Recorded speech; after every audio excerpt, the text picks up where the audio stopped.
Welcome. Today we're going to talk about the backrest angle paradigm. Sounds a bit nerdy at first, but stay with me, I'm sure you'll learn something. Welcome, I'm Olivier Girard, economist, posture therapist, author of the Posture Manual, and creator of the Posture Academy. Look, let's start with the basics. When I increase the backrest angle, i.e. when I go in that direction, few things happen. Number one, I shift further back and therefore further away from my steering wheel, meaning I'll have to reach further forward to get my steering wheel. This will have an impact on neck strain and rounded shoulders. On the other hand, the more I'm in that direction, the more my line of sight move upwards. Look, when I close the backrest angle, I look more downwards.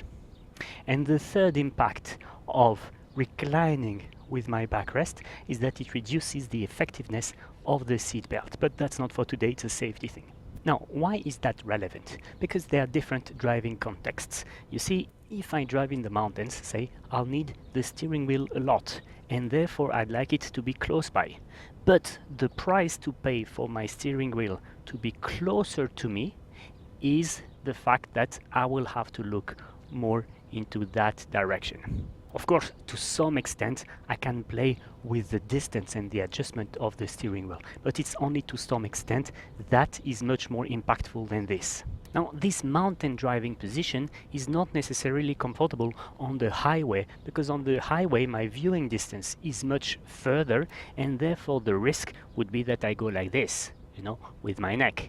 And therefore on the motorway, I'd like to help my line of sight by reopening the backrest a little, but then as the steering wheel is further, I will have to grab it closer to me, and that means here. In that case, it's kind of a lucky shot because this is not very safe driving, but the chance that something sudden happens on the motorway is, say, less big than on the mountain road. And now the layer you need to add on top of that is, which car do you have? This is, say, a Toyota Camry, so it's medium high.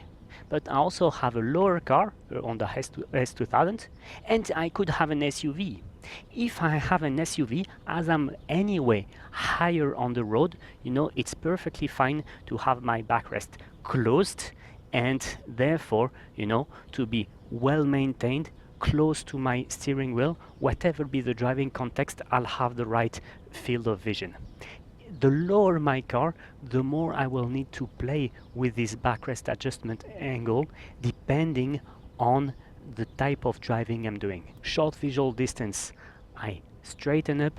Long visual distance, I reopen, and that needs an adjustment of my hands position on the steering.